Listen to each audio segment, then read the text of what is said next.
Bueno, muy buenos días a todos. Entonces, pues gracias por la presentación. Entonces, el día de hoy vamos a hablar del pie plano rígido, que es una entidad que más adelante les voy a mostrar que es como el desencadenante de patologías diferentes. Entonces, como los objetivos para esta charla, tenemos primero explicar desde la anatomía y la biomecánica los cambios que se dan en esta entidad, en esta patología. Posteriormente, exponer un enfoque diagnóstico práctico, incluyendo las pruebas y ayudas diagnósticas más usadas, dar a conocer las etiologías más frecuentemente asociadas a la entidad y por último presentar las pautas de tratamiento actual con sus indicaciones precisas. Entonces tenemos que es el pie plano. El pie plano es un descenso del arco medial, pues del arco longitudinal medial del pie, que posteriormente se acompaña de un valgo del retopié y una abducción o supinación del antepié. Eh, Esto que produce, digamos que a grandes, pues como que es el problema para los pacientes que tienen pie plano, sobre todo en este caso que estamos hablando del pie plano rígido, y es que eso resulta de un déficit del bloqueo del pie durante la marcha. Ya ahorita pues hacemos pues como algo más al respecto con eso, pero recordar pues que el sostenimiento del arco longitudinal del pie desde su parte pues con restituto a la parte ósea y ligamentaria ayuda sobre todo en la parte de la propulsión, para que la marcha pues sea eficiente. Y cuando esto no se tiene, entonces la marcha se vuelve más lenta y sobre todo se puede volver muy difícil para estos pacientes en terrenos inestables. En cuanto a datos, pues como básicos de epidemiología, tenemos que las formas rígidas, que es a lo que nos referimos el día de hoy, son las menos frecuentes. Son menos del 10% de los casos de todos los pacientes que consultan o que son, pues, al menos diagnosticados con un pie plano. Casi toda la mayoría de las patologías del pie plano son pie planos flexibles. Tener en cuenta que cuando encontramos un pie plano rígido en un paciente joven, generalmente en adolescentes, lo primero que deberíamos pensar es que tenga una coalición tarsiana no diagnosticada, tenga desde la infancia, que simplemente ya consolidó y ahora le genera síntomas al paciente, mientras que los adultos de mediana edad, entre la década de la vida, es más frecuente lo que llamamos el pie plano adquirido, que está asociado a las insuficiencias del tibial posterior y o a patologías crónicas de origen inflamatorio. Esto es muy importante porque esta patología, aunque pues sin ser, digamos que puede llegar a pasar desapercibida o pasar los pacientes sin consultar mucho tiempo, puede llegar a generar una importante limitación en la calidad de vida de los pacientes y en las actividades de la vida diaria. Entonces, en cuanto a la anatomía, digamos que el concepto básico que uno tiene que tener acá por saber de dónde digamos que se inestabiliza el pie y se deforma el pie en esta entidad, es algo que se llama la coxa pedis, o al menos así pues se extrapolaron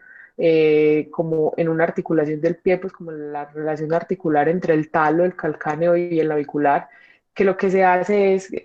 si vemos pues como la imagen de la izquierda, lo que es como esa carilla anterior del calcáneo contra el navicular y un ligamento que es muy importante y fundamental para la estabilidad, sobre todo la parte estática de esta articulación y del pie, y es el ligamento del espino, el ligamento del resorte, que es un ligamento que va desde medial hasta plantar, y lo que hace es como una hamaca o un sostén directamente al que hace al talo, ¿cierto? Entre estos dos huesos y el ligamento, para que de ahí se mueva pues como la parte, sobre todo la parte subtalar. Digamos que esto es lo más importante porque este es el estabilizador estático de la articulación y es donde digamos que se centra la deformidad y las intervenciones que vamos a hacer en esta patología. Hay otras cosas importantes a tener en cuenta y también en la parte ósea de la anatomía. Y digamos que en estas imágenes que tenemos acá, que son las reconstrucciones tomográficas, son reconstrucciones sin carga y la relación articular entre el talo y el calcáneo generalmente no tiende a ser, pues el talo no tiende a sobrepasar, cuando no hay carga no tiende a sobrepasar el calcáneo y como vemos acá, hay un talo que es un poquito más prominente y eso puede predisponer a que esa articulación de esa coxa PEI se sobrecargue y se deforme y son alteraciones anatómicas que puede tener un paciente que nos pueden llevar también a pensar que pueda desarrollar esta patología a largo plazo y lo otro es las formas del calcáneo. Cuando el calcáneo tiene deformaciones en sus carillas articulares, también puede predisponer pues a que el paciente presente una deformidad crónica del pie, con lo que también pues tenemos que tener en cuenta en ese momento, al momento que le vayamos a hacer alguna intervención. Ya en cuanto a la parte pues digamos que tendinosa y ligamentaria, estas articulaciones y esta coxa pedis, como les dije, es el más importante que incluso el mismo tibial posterior, que es el que siempre se habla, es el ligamento del resorte. Y lo que vemos acá, la imagencita, pues como esta disección cadavérica de la izquierda con el uno, el 2 y el 3 siendo el uno, el estabilizador secundario de esta articulación, que es el ligamento deltoideo, que es, digamos, en este caso, aunque también se lesiona y es importante, es, digamos que el menos importante siendo secundario a los demás. El segundo es el tendón del tibial posterior y el tercero es el ligamento del resorte, que es el que vemos en el 3, que es, digamos, que el estabilizador digamos, estático primario más importante de las articulaciones, sobre todo cuando ya lo vemos acá detallado en la parte de la derecha, sobre sus haces plantares, es donde se soporta más carga y es donde generalmente cuando se lesiona primariamente y ahí es donde se inician las deformidades. En cuanto al tibial posterior, sabemos que es el estabilizador dinámico más importante del arco longitudinal del pie. Es primario, es el que cuando se da lo que hablamos de la fase de propulsión, es el que se tensa y mantiene el arco longitudinal en su sitio para uno poder seguir pues como en su paso normal en la marcha. Y también, digamos que es donde más se ha asociado que las lesiones de este, los daños de este son los que también sobrecargan las articulaciones y a largo plazo van a desarrollar, pues como el paciente, un pie plano adquirido, generalmente en los adultos. Entonces, la biomecánica, que ya digamos que teniendo en cuenta todo esto, todo lo anterior que hemos dicho, no solamente para la marcha, ahí están, como decía, hay estabilizadores dinámicos para la propulsión del pie, pero también tener en cuenta que esto, la formación ósea, tiene unos, como acá donde vemos, pues como la transición de los arcos del pie, desde la parte longitudinal, uno ve que la parte ósea como tal es la que mantiene el arco longitudinal, es la que soporta las fuerzas de carga, mientras que los tejidos, tanto el tibial como la poneurosis, termina soportando fuerzas de distracción y las cargas dinámicas,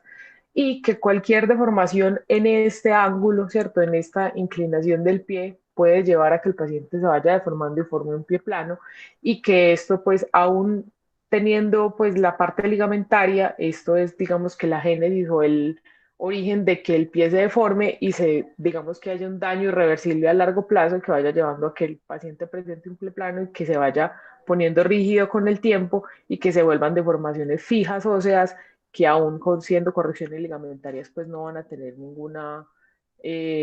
pues ninguna cabida ni ninguna mejoría para los pacientes. Entonces la fisiopatología de esto,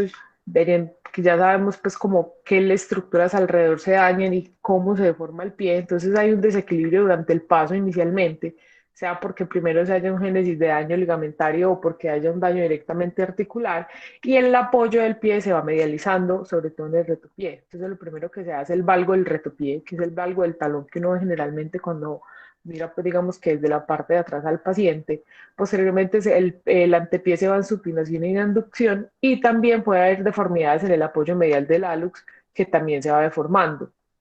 Y esto a lo final lo que nos da es un arco plantar descendido y la forma, digamos que típica del pie plano, donde no vemos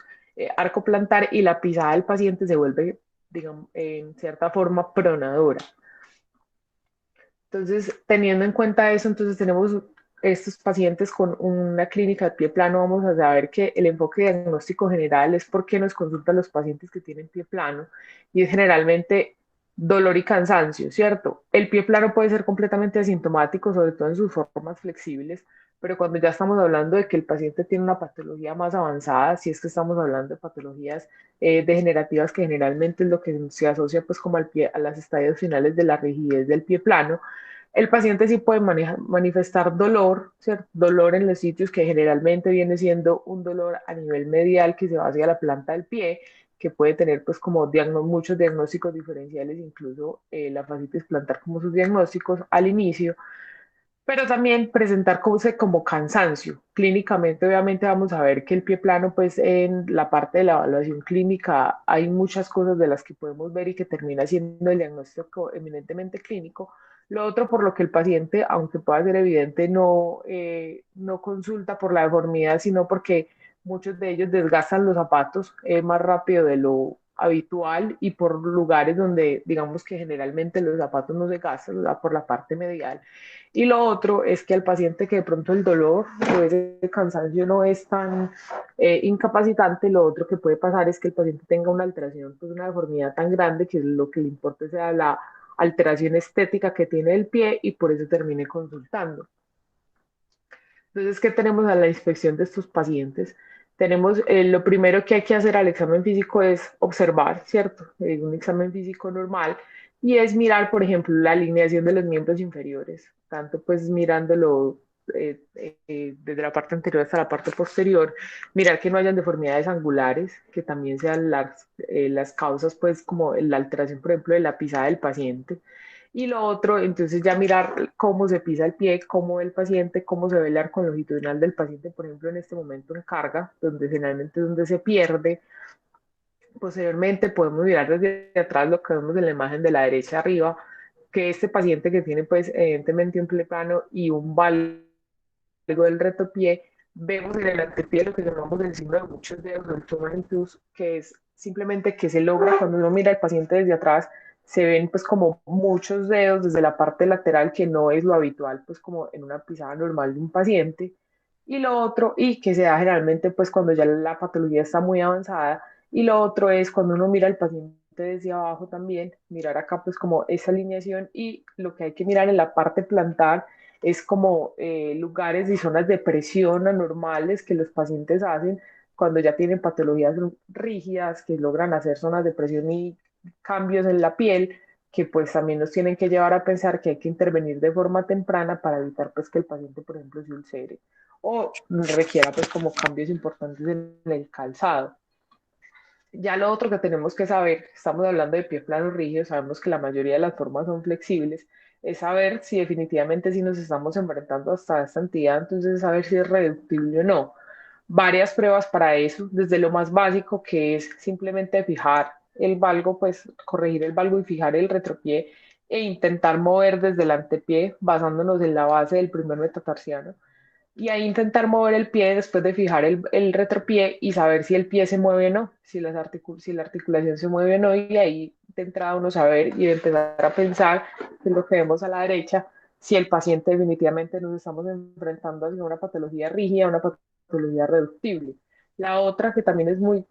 como muy conocida y es ponerle al paciente que cuando camina, si lograr ver cuando camina o se pone de puntas, si el arco longitudinal del pie se forma o no, porque en las formas fijadas, cuando hay apoyo, pues uno ve el pie plano, pero en general, cuando todavía hay competencia, las articulaciones reducen y todavía hay competencia de la parte ligamentaria y tendinosa, el paciente cuando logra hacer la marcha y se pone de pie, logra fijar su arco plantar y se logra ver reducido, entonces ahí es cuando todavía sabemos que el paciente tiene un pie plano reductible, pero en estos casos rígidos aún el paciente poniéndose en puntas, si es que lo logra, porque en muchos casos puede que no lo logren, no se logra formar el arco longitudinal y lo otro es la corrección del mismo y es poner una cuña del paciente en la parte del antepié para saber si el valgo corrige. Si el valgo tampoco corrige, corrigiendo como la parte de la abducción del antepié, también nos estaríamos enfrentando, digamos a grandes rasgos, a un pie plano rígido. Ya hay unas pruebas dinámicas también para eso, que son estas. Una es la de ponerse en puntas y en este caso la de ponerse pues como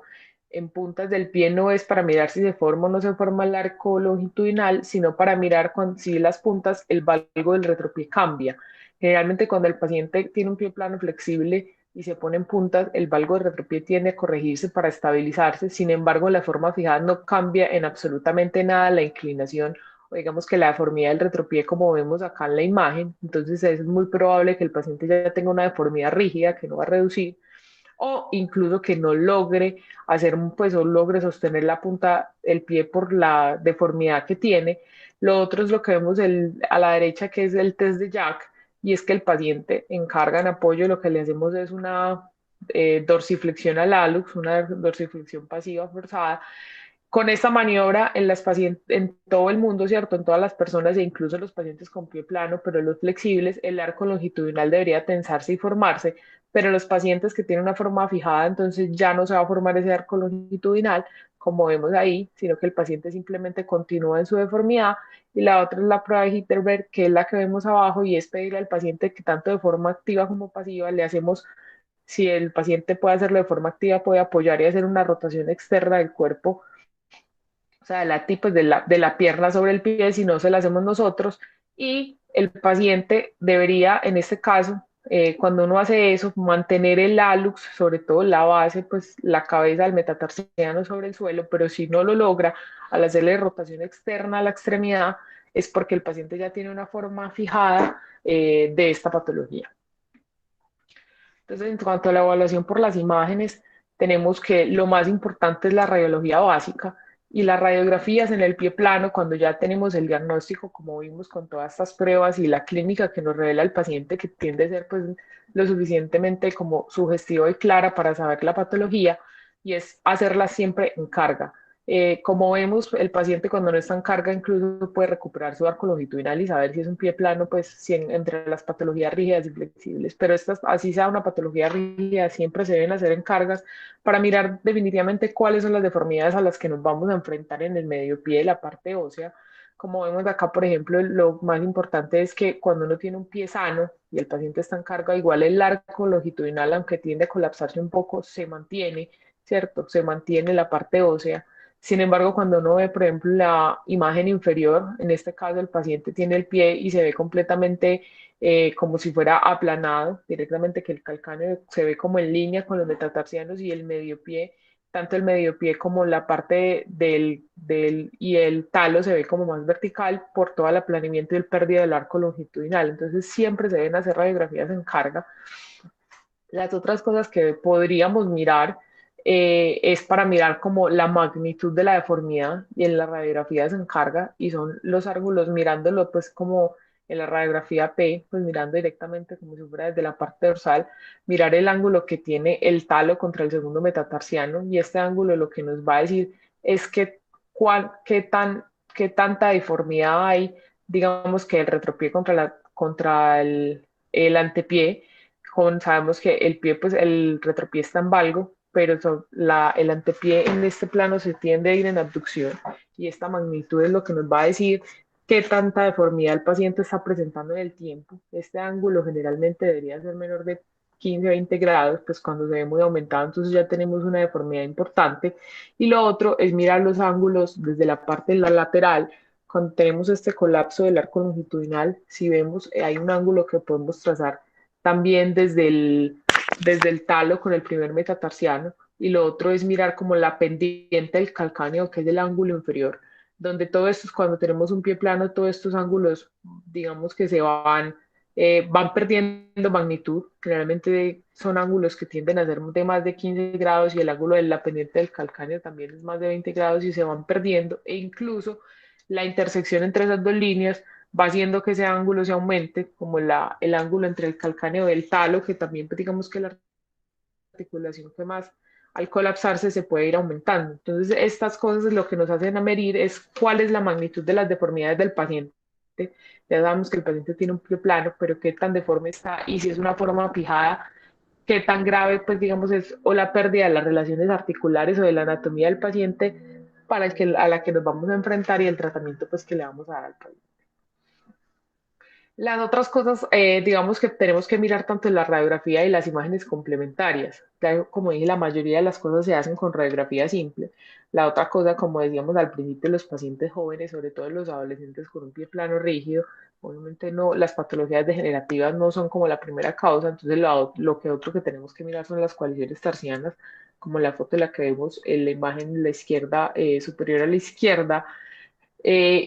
o mirar pues los cambios degenerativos articulares, como vemos en la imagen inferior, donde ya hay un cambio degenerativo importante alrededor, pues como esa articulación de la coxa pedis, como lo que veíamos al principio, que son otras cosas que debemos valorar en las imágenes simples. Y lo otro es la tomografía. En los pacientes que tienen un pie plano rígido de diagnóstico, digamos que primario, no sabíamos, un paciente, digamos que tuviera una patología degenerativa, no teníamos el diagnóstico inicial, por ejemplo, de una lesión del tibial posterior, si nos enfrentamos o un paciente joven, ¿cierto? Vemos en la radiografía simple a veces las coaliciones tarsianas no son tan fáciles de ver. Ahorita les muestro más o menos que hay unos signos indirectos que uno puede mirar, pero a veces no son tan fáciles. Entonces, en este caso, hay cabida para hacer una tomografía como el estudio para valorar definitivamente la etiología del paciente, como vemos acá que el paciente no puede, pues, en la radiografía inicial al parecer no era muy clara la coalición tarsiana, pero cuando uno la ve en la tomografía, pues ya tiene como más claridad el diagnóstico. Y la otra es la resonancia, que tiene cabida, sobre todo en la parte de las lesiones ligamentarias o tendinosas, en los pacientes con insuficiencia del tibial posterior o lesiones del ligamento en resorte. Y antes se pensaba que pues era como una patología clínica que se podía tratar ortopédicamente, que todavía se hace, solamente con los hallazgos que tenemos, pero ahora se sabe que las deformidades son la única forma de prevenirlas, así las deformidades tanto avanzadas como los pies planos, fijados o rígidos, es haciendo diagnósticos tempranos y sabiendo definitivamente qué es lo que se daña. Siempre se le había atribuido como a una lesión del tibial posterior directamente como la patología del el pie plano adquirido del adulto. Sin embargo, se ha visto que estos daños del ligamento del resorte, que también pueden ser incluso de origen traumático, o por sobrecargas de las articulaciones, también por alteraciones anatómicas como las que vimos al principio, pueden ser incluso más devastadoras que las mismas lesiones del tibial posterior. Entonces se ha visto que la resonancia, incluso en estadios iniciales, puede tener alguna cabida cuando estamos sospechando una patología de estas. Entonces tenemos que las formas fijadas, ¿por qué se dan? ¿Cierto? Sabemos que la mayoría de las formas son flexibles, pero realmente se da porque hay una sobrecarga de la articulación por una lesión que inicialmente es ligamentaria o tendinosa en cualquiera de sus porciones de los estabilizadores que ya hablamos. Esa carga normal va haciendo un daño y una pérdida de las relaciones articulares y al final lo que el paciente va a presentar es una artrosis grave del pie que va a generar una deformidad fija y eso es lo que constituye generalmente la génesis de la mayoría de los pies planos rígidos en los adultos. Entonces, ¿cuáles son las etiologías de esta patología? La primera sería entonces las coaliciones tarsianas no diagnosticadas. Esta, digamos, la única que tiene pues un género diferente porque no está asociada pues como a esa degeneración articular crónica que se dan las otras. Las otras sería el pie plano adquirido del adulto, que es como la más conocida, la más común, que son los estadios finales del pie plano o las lesiones de la insuficiencia del tibial posterior, pero también hay otras cosas como el pie reumático, las patologías reumáticas y el pie neuropático, que también puede generar deformaciones importantes. Entonces, las coaliciones tarsianas realmente son de pacientes jóvenes, pues porque obviamente son cosas que son congénitas, pero si se diagnostican tardíamente, generalmente se diagnostican entre la segunda y la tercera década de la vida en pacientes que antes no habían consultado, porque podrían ser no dolorosas. En ese momento ya todas son deformidades fijas porque ya consolidaron las coaliciones, entonces por eso en ese momento es que el paciente termina consultando. El paciente consulta casi siempre por dolor con la marcha, con la bipedestación. Generalmente como son personas jóvenes, son muy activos, entonces se quejan de que, por ejemplo, no tienen pues como la misma habilidad, por ejemplo, para hacer deportes o correr o hacer algunas actividades específicas. Es un poquito más común en hombres y hay que tener en cuenta que las coaliciones tarsianas son el menos del 1% de los pies planos fijados. No es una patología frecuente, como les digo, y más de diagnóstico tardío, pero puede ocurrir. Hay varios tipos de coaliciones y están las que son como sindesmosis, sinchondrosis y la sinostosis. La sindesmosis es las coaliciones que son fibrosas, las sinchondrosis las que son cartilaginosas y ya las sinostosis las que están osificadas, que son las que verdaderamente llegan a producirles síntomas a los pacientes. En este caso, las que nos atañen acá son las que comprometen pues la parte de los huesos del tarso, y entonces tenemos que la calcaneonavicular es un poco la más frecuente, 48%, siendo como la menos grave, mientras que la talocalcáneo es un poco más grave, pero también tiene una prevalencia más o menos del 40%. Entonces, uno que encuentra en estos pacientes, aparte de lo que ya sabemos de que tiene un pie plano rígido y una deformidad que es evidente en el pie, lo uno es que hay que evaluar, realmente lo más importante es la movilidad de la articulación subtalar. Esa es la que primero se pierde. Él puede tener, el paciente puede tener la parte ligamentaria, aunque si ya se diagnostica tardíamente, muy probablemente también esté completamente alterada o rota, incluso puede llegar a tener pues, algunos cambios artrósicos del paciente, pero lo primero que hay que evaluar es el bloqueo de la movilidad subtalar, que es lo que nos habla de que este paciente probablemente lo que pueda tener es una coalición tarsiana en personas jóvenes. Lo otro es que, como les decía, estos pacientes tienen limitaciones para la actividad física y aún teniendo la deformidad lo logran hacer, pero por la inestabilidad que tienen hacen esguinces de tobillo a repetición.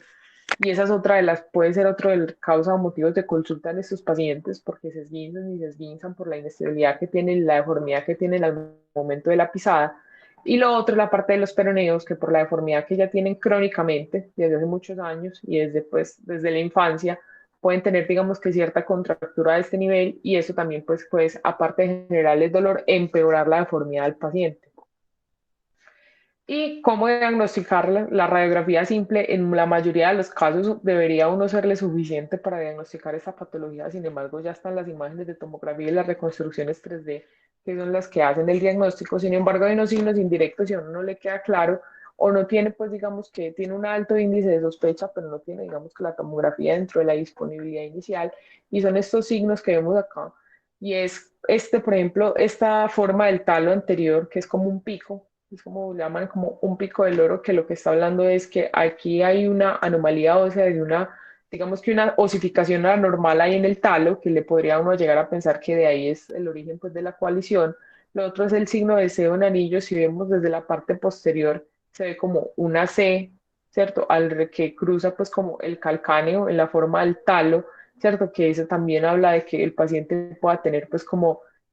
una anomalía pues ahí, o sea, la segmentación. La otra es que el cuello del talo se ve corto o se ve como en forma de copa, ¿cierto? Se ve un cuello más corto en relación con los huesos pues, del tarso. Y lo otro es que las facetas mediales no son visibles en esta vista. Uno no logra ver como las facetas ni con mucha claridad pues como la articulación, inclusive en la parte posterior tampoco contra el calcáneo. Esas líneas se van perdiendo cuando uno tiene esto, de pronto uno ve esta imagen y uno no le queda como muy claro si el paciente puede o no tener una sinustosis. Sin embargo, con estos signos y estos cambios radiológicos, teniendo en cuenta que estamos buscándolo en un paciente joven con un pie plano rígido, que no teníamos el diagnóstico previo, pues nos pueden llevar a pensar de que sí, definitivamente nos estamos enfrentando ante una coalición del tarso. Y este es pues como el método diagnóstico. Ya hablando de la patología más frecuente, está el pie plano adquirido. Entonces, pues recientemente tuvimos una revisión de estos, de las insuficiencias del tibial posterior. Entonces, no es como de extenderse en el diagnóstico, pero saber qué es más prevalente en mujeres entre la quinta y la sexta década de la vida. Siempre se han asociado a lesiones del tendón del tibial posterior, pero también ya sabemos que las lesiones del ligamento en espino, el ligamento en resorte,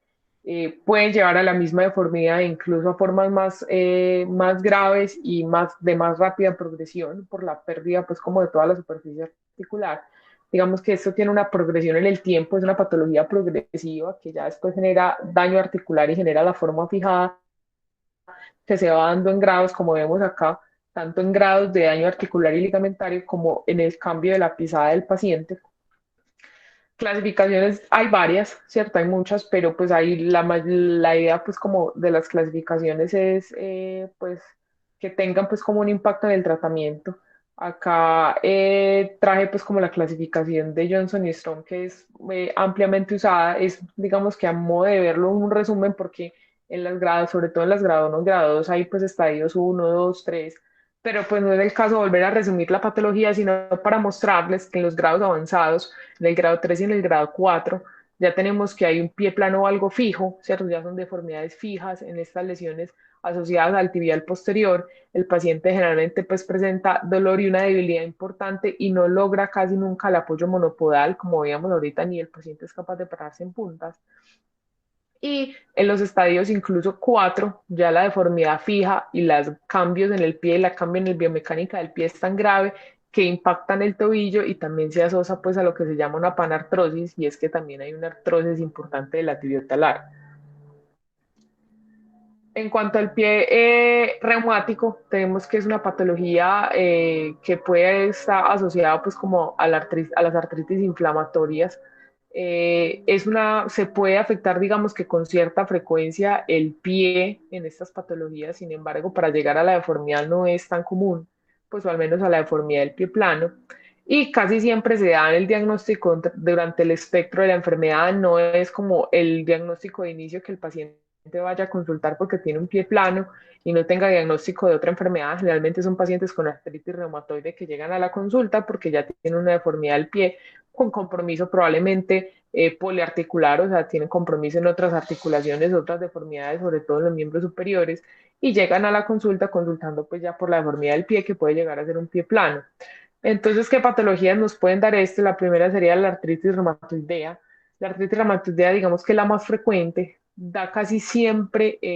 un compromiso bilateral y simétrico, o sea, comprometen ambos pies. La que más frecuentemente se ve afectada o la que primariamente en la patología pues se daña es la talonavicular, pero posteriormente el paciente va haciendo compromiso del resto de las articulaciones y casi siempre se da más o menos entre los 3 y los 4 años de que el paciente inicie con los síntomas articulares, no con la enfermedad, sino con los síntomas articulares de compromiso articular. Casi siempre cantan con las deformidades en miembros superiores en las manos, pero más o menos después de tener esos síntomas ya diagnóstico pues, de una artritis reumatoidea, el paciente puede empezar a tener lesiones en los pies. La otra son las espondiloartropatías, menos frecuente que en las artritis reumatoides. Esta tiende a ser una artropatía asimétrica, se da más o menos en el 15% de los pacientes que tienen espondilitis anquilosante y casi siempre hace una afectación inicial y mayor del medio pie, pero posteriormente se va dañando el resto de las articulaciones y el paciente va a terminar presentando pues un daño articular grave del pie con una deformación articular que lleva pues como a una forma fijada del pie plano. Y la otra es la artritis psoriásica, que ya siendo muy, muy raro que llega a comprometer las articulaciones del pie, cuando lo hace es una afectación global, o sea, no es como las otras que va cogiendo directamente una parte del pie, sino que hace una afectación global de todo el pie, hace mucha inflamación y proliferación ósea, entonces las deformidades tienden a ser mucho más graves y más difíciles de corregir y el paciente rápidamente progresa a una anquilosis grave del pie que le genera una deformidad pues, y una patología de artrósica muy importante de forma rápida.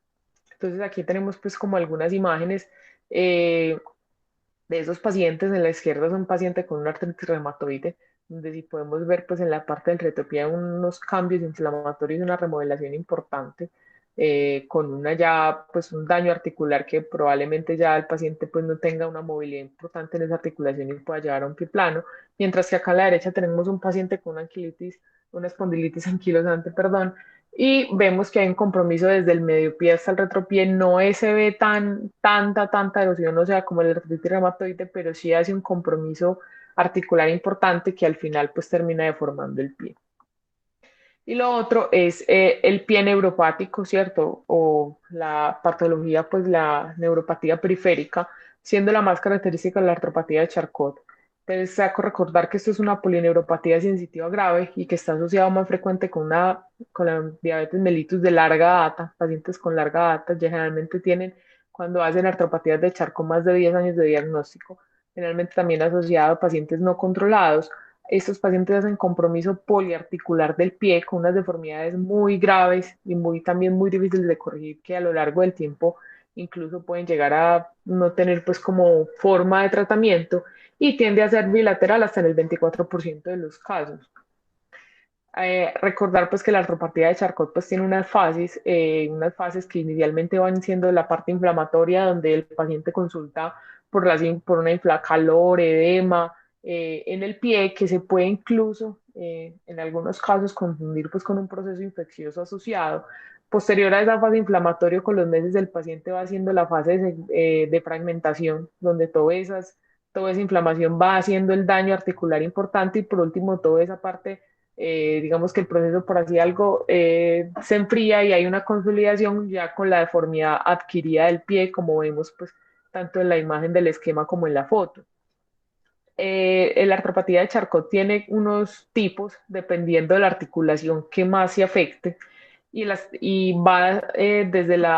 el antepié hasta el retropié. Entonces tenemos que más o menos entre las tipo 3 y las tipo 4, que es las que afectan, por ejemplo, la talonavicular o la calcaneonavicular, son menos frecuentes, pero pueden llegar a ser hasta el 30% de la afectación inicial en esa patología y que el paciente rápidamente esté generando un pie plano con la deformidad pues, que le genera esta enfermedad. Entonces ya para adentrarnos pues como en el tratamiento de estos pacientes, tener en cuenta que antes de pensar en cualquier manejo quirúrgico, que es digamos que uno de los pilares del tratamiento, hay que rehabilitarlos. Estos pacientes generalmente tienden a hacer muchas retracciones tanto de la parte del Aquiles como de los peroneos. Entonces, lo que llamamos pues estiramiento de stretching es lo primero que hay que hacer en estos pacientes. En muchos casos de ellos, pues recuperar arco de movimiento activo o hacer actividad física puede ser imposible por la deformidad tan grave que tienen, pero sí al menos del estiramiento tanto pasivo, pues del estiramiento pasivo activo nos va a ayudar mucho que estos pacientes en el momento de que sean llevados a una intervención quirúrgica se rehabiliten muchísimo mejor, incluso toleren mejor las ortesis. Nosotros son las ortesis en los pacientes. Eh, ya tenemos un pie plano, una deformidad fija. Estos pacientes requieren una evaluación precisa para saber qué tipo de ortesis vamos a usar. Recordar que estas ortesis en este estadio de la enfermedad no son correctivas, no vamos a corregir una deformidad que ya está fijada. Entonces eso también es muy importante pues tenerlo en cuenta para la hora de prescribirla o saber pues para el paciente, para el que lo esté evaluando y las prescriba. La evaluación precisa, idealmente el paciente sí se puede debería hacerse pues como una podometría, ¿cierto? Para mirar a ver cuáles son las zonas de presión, aunque eso se puede hacer en el examen físico, pues o con moldes, pero saber cuáles son las zonas de presión que el paciente debemos aliviar y saber más o menos por dónde hacer el enfoque, pues como de la plantilla, por si es lo que vamos a ordenar al paciente. Y lo más importante es que la idea de esto es disminuir las zonas de carga, donde el paciente generalmente, por ejemplo, tiene lesiones en los pies y es no generar más dolor, porque como muchos, pues a pronto les ha tocado que el paciente se queja de que no soporta las ortesis o las plantillas, que son muy incómodas. Inicialmente son incómodas porque pues obviamente no está acostumbrado y cambia completamente, digamos que la pisada, pero no puede generarle más dolor al paciente, ¿cierto? Esto no podemos agregarle ya más dolor y más patología al paciente, le digamos que es la idea de esto es mejorar la pisada del paciente y quitarle el dolor mientras definimos si se le puede o no hacer otro tipo de manejo. Y ya en cuanto a la parte quirúrgica, ya lo primero que hay que recordar es que son deformidades fijas, o sea, ya el paciente tiene, el pie no se le mueve y tiene probablemente un proceso artrósico degenerativo avanzado. Entonces, en este caso no he cabido hacer una reconstrucción ligamentaria tendinosa por más daños que tengamos del ligamento en espino, del tibial posterior o del deltoideo o de otros lugares, pues no es como la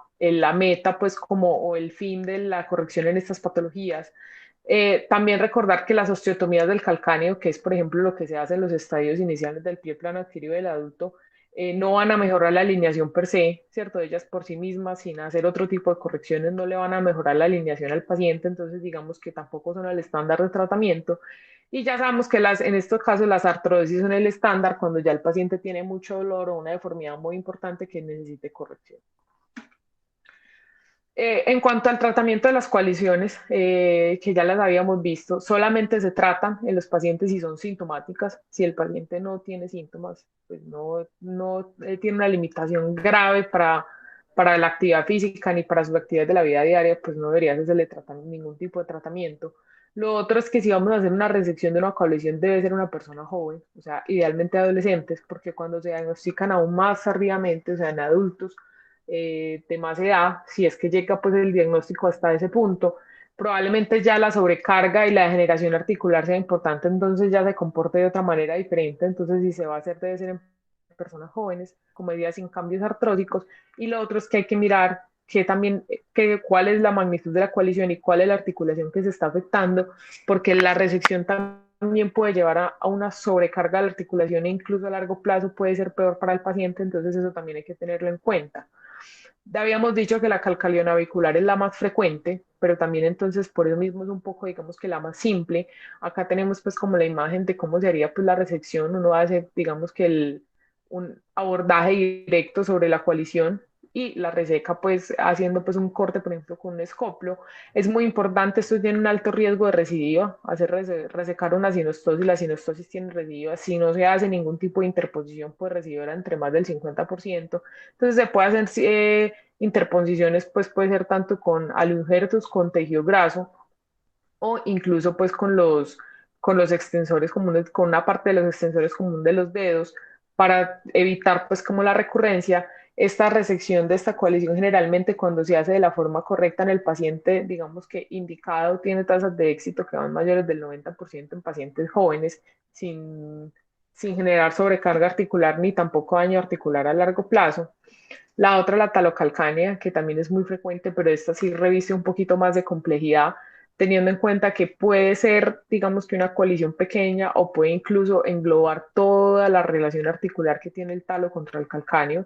y eso haría un poco más difícil la resección o por no decirlo casi imposible. Entonces, digamos que se han descrito unos tipos de colisiones que pueden ser lineales, verticales o ya ser completas o posteriores.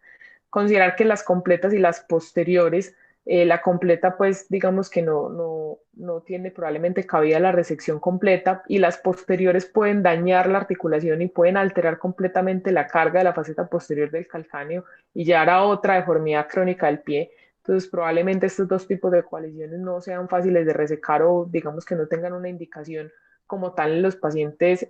mayores, diferente pues de otras patologías de los niños. Y considerar también que si se hace esta resección, el paciente pues si tiene ya una deformidad importante con un valgo importante del retropié, si el paciente después de la resección y la corrección queda con un valgo más de 16 grados, pues en este caso se debería considerar hacer una osteotomía del calcáneo medializadora para terminar de alinear el pie. La resección de esta coalición generalmente se hace por un abordaje medial, digamos que con suficiente cuidado se hace la resección y también se debe hacer eh, eh, alguna pues como interposición también para evitar pues como las recibidas en estos pacientes. Generalmente se hace pues con el flexor del hallux para poder evitar o también se puede hacer pues con el injerto para evitar pues que no haya recibidas. Estas no tienen tan buenos resultados, dependiendo también pues como el tipo, como si lo es en la talón avicular, que tienen resultados positivos en los pacientes entre el 70, el 60 y el 70% cuando se hacen pues como con las indicaciones adecuadas. Y ya para el resto de pacientes, entonces la artrodesis, tenemos que es en los estadios avanzados de la disfunción del tibial posterior o el plepiano adquirido del adulto, ese es el estándar de tratamiento. También en las colisiones tarsianas en adultos, cuando ya se diagnostican muy tardíamente, probablemente el daño articular sea muy importante y ya no haya cabido las resecciones. Y la otra son las artritis inflamatorias del retropié, que también pues cuando es posible pues corregir la alineación y la deformidad no es tan grave, pues se pueden hacer las artrodesis. Antes de pensar en este tipo de procedimientos hay que evaluar que el paciente tenga un estado trófico y vascular bueno de la extremidad. Trófico es la rehabilitación es muy importante para que digamos que tenga éxito lo que vamos a hacer en el paciente y lo otro es la parte vascular. Recordar que muchos de estos pacientes tienen como comorbilidades asociadas y que si un paciente no tiene una buena digamos que estado vascular de la extremidad, pues esto puede llevar incluso a complicaciones graves en el pie, entonces eso es importante. La otra es mirar la flexibilidad del medio pie, porque en el caso de que también en esta parte, sobre todo contra el primer rayo, haya digamos que una alteración que esté asociada a la enfermedad que pasa mucho con las insuficiencias del tibial posterior, entonces también hay que pensar de pronto en hacer algo a este nivel. Y lo otro es de los pacientes que a pesar de la rehabilitación continúan pues como con un acortamiento del Aquiles, pues también hay que mirar a ver si en este caso hay que hacer algo al respecto con eso. Entonces, las artrodesis, lo que siempre se ha hablado es la doble o la triple artrodesis. Eh, los pacientes, los estudios que hay de todo esto son como series de casos que comparan pues, los resultados de las dobles o las triples artrodesis son muy similares. Lo que se deja de hacer es que no se hace artrodesis pues como de calcáneo cuboidea, que casi siempre, aunque se vea afectada, no, digamos que no mejora, pues no tiene un gran impacto en la estabilidad del pie ni tiene pues como ese impacto grande en la deformación de la coxa pedis, entonces algunos la hacen y otros no. Pero por un abordaje medial único generalmente se pueden hacer todas para, digamos, resecar toda la parte del cartílago articular, reducir y posteriormente hacer todas las fijaciones percutáneas que se requieren, tanto pues como de la parte de talocalcánea como talonavicular, como vemos acá en este abordaje simple, donde inicialmente se hizo toda la resección y posteriormente la reducción y la fijación con pines. Y estos son los resultados que se pueden obtener haciendo solamente fijaciones percutáneas. En la parte de arriba tenemos pues como imágenes que son de intensificación de una triple artrodesis, mientras que en la parte de abajo es, digamos que el procedimiento más común que tiene resultados muy similares, que es la doble artrodesis. ¿Qué más intervenciones podemos hacer al respecto en estos pacientes? Y es lo que les decía, evaluar paciente por paciente individualmente. Es, si tenemos una retracción importante del Aquiles, se pueden hacer alargamientos del Aquiles, que aunque percutáneos se pueden hacer de forma percutánea, tienen mucho mejor resultado cuando se hacen de forma abierta, pues si se hacen alargamientos, por ejemplo, en Z. En cuanto a las lesiones del medio pie, si tenemos un compromiso del primer rayo, principalmente cuando hay lesiones asociadas al tibial posterior, que la deformidad del medio pie es importante, entonces también hay que hacer un lápido o una artrodesis tarsometatarsal al primero. Y lo otro es que si luego de la corrección que hicimos o de las artrodesis el paciente queda con un valgo residual del retropié, en este caso sí tiene cabida hacer una osteotomía medializadora del calcáneo para terminar de corregir la alineación.